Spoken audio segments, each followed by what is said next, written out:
What's in the box? What's in the box? Please tell me you've seen 7, otherwise that intro's just...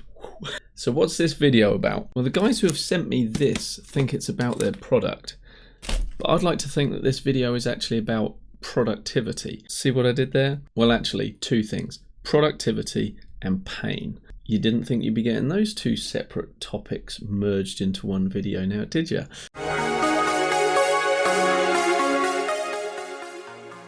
So first of all, what is in the box?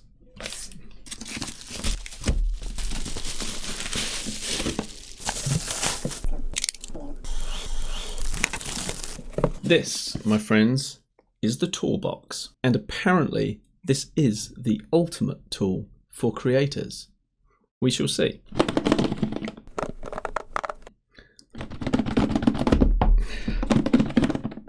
She's pretty tight.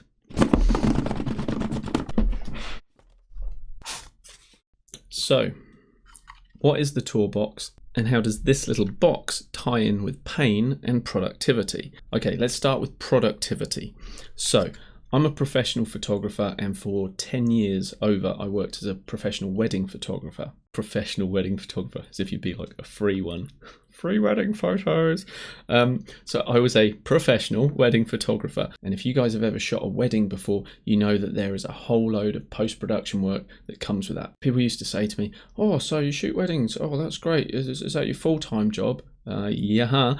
"Oh, what do you do during the week?" I process all of these photos I'm taking right now, pal. That's what I do during the week. Anyway, I got my workflow super efficient. I managed to bring it down from a 5-day post-production workflow on every wedding, which was editing about 800 odd photos, and I managed to get that down, my cull and my edit and building an album, into 2 days. I was actually really proud of that process I built and systematizing everything, but I was doing that all with the use of a mouse and my presets. What I wouldn't have given for this when I was shooting weddings.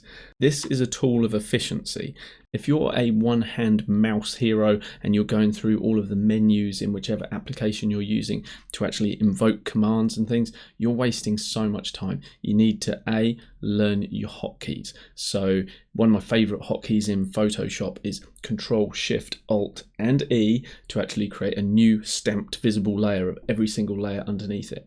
Well, that's a bit of a monster shortcut, and you have to take your hand away from the mouse just to do that on the keyboard.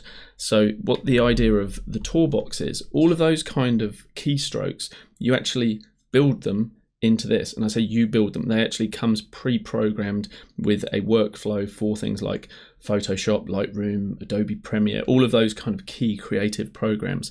But you can actually customize it to your own needs as well. Now I'm referring to graphics applications and photo editing software. Need more tea. Ooh, that slurpy goodness. Now I'm talking to you about photo editing software and the other, like Adobe Creative Suite, Luminar, stuff like that. That will all work with Toolbox, but I'm pretty sure if I actually read the quick start guide, that other pieces of software like music applications, things like that, stuff that I don't really use, I'm pretty sure that this will be equally applicable to those softwares as well. Softwares?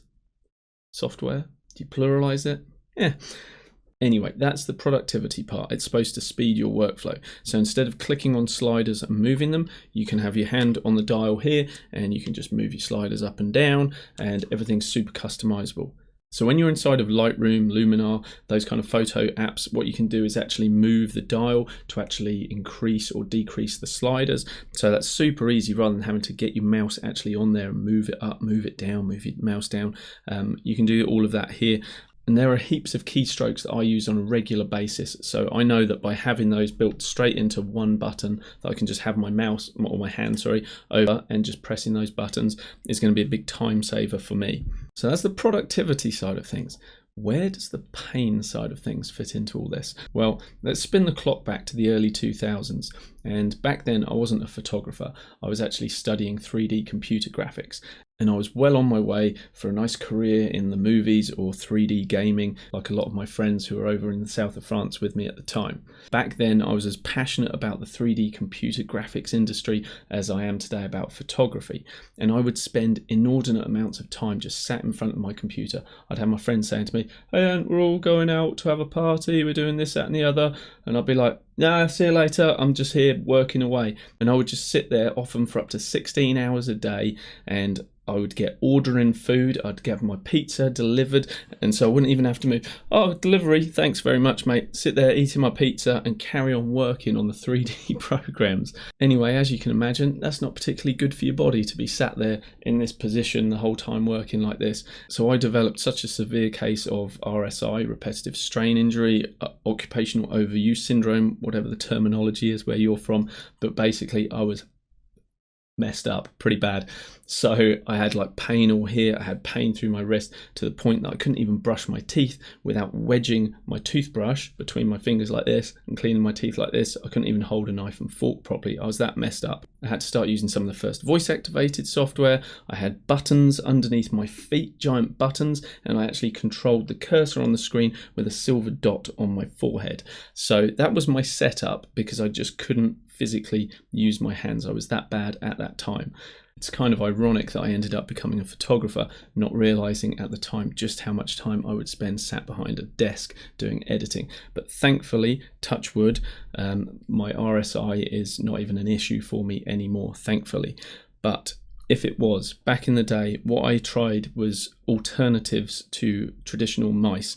Things like this TourBox, this would have been the holy grail for me then, because I would have been able to vary how I was actually using my hand and having it in that same position all the time, and there would have just been variety for my fingers. I'm not saying that it would have been an absolute solution, and I'm sure that you would still have issues if you were using this for 16 hours a day. I just don't recommend anyone sit at a desk for 16 hours a day without moving, but I certainly think this would have helped, and so that's where the pain side of things comes in.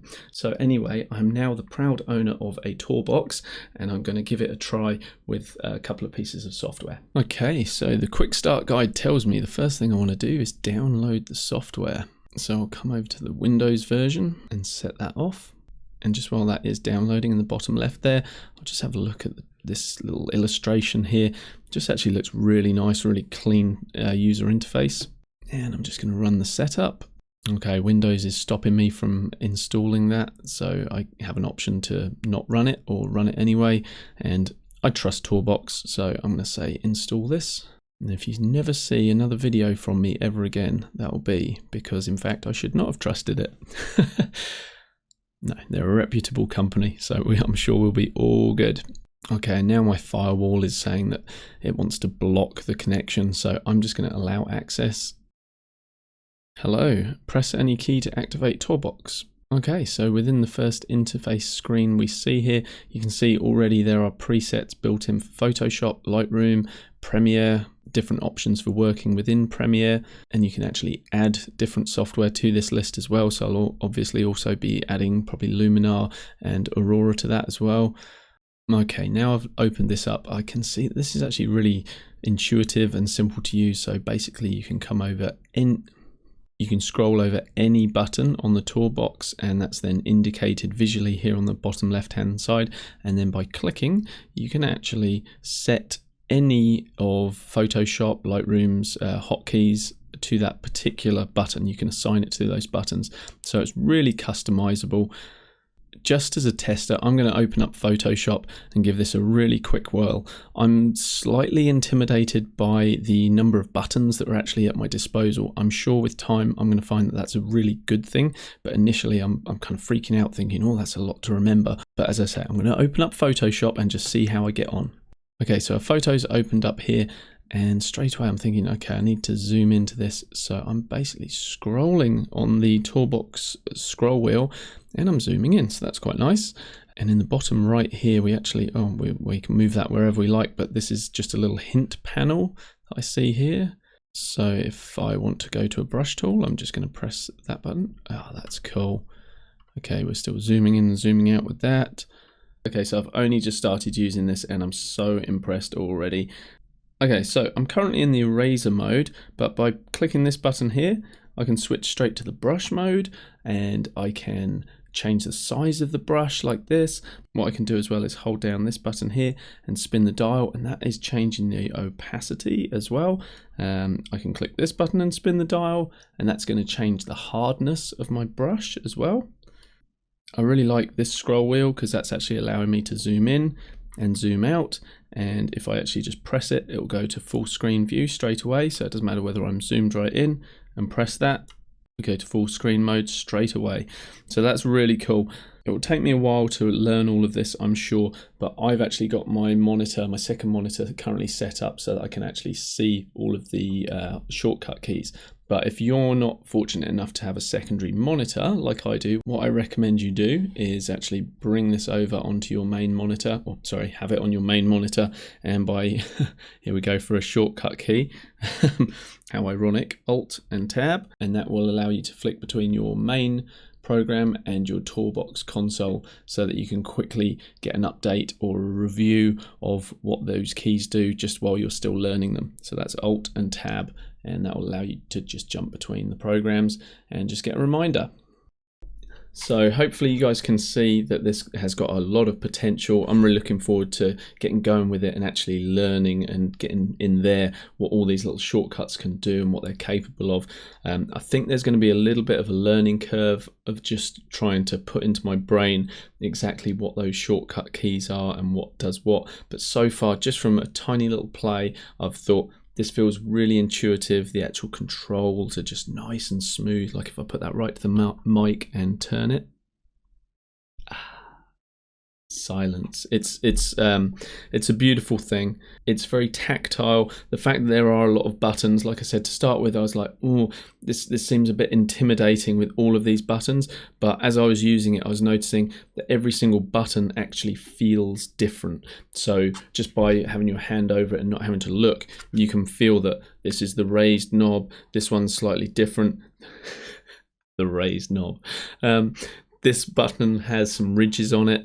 This one's slightly smaller. So everything's just slightly different. So by having your hand resting on that, you're able to actually, from a tactile point of view, get a sense of what those buttons are. On this channel, I've done software reviews before, but it's very rare that I've done a hardware review. So rare, in fact, this is my first one. So let me know if you like the idea of me doing more hardware reviews. Recently, I've just been buying a crazy amount of new gear.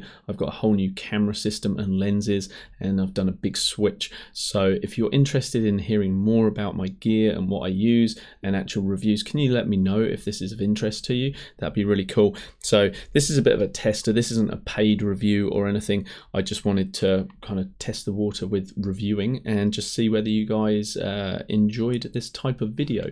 So do let me know, and I'll catch you in the next one. Does it finish videos? Ooh. It does.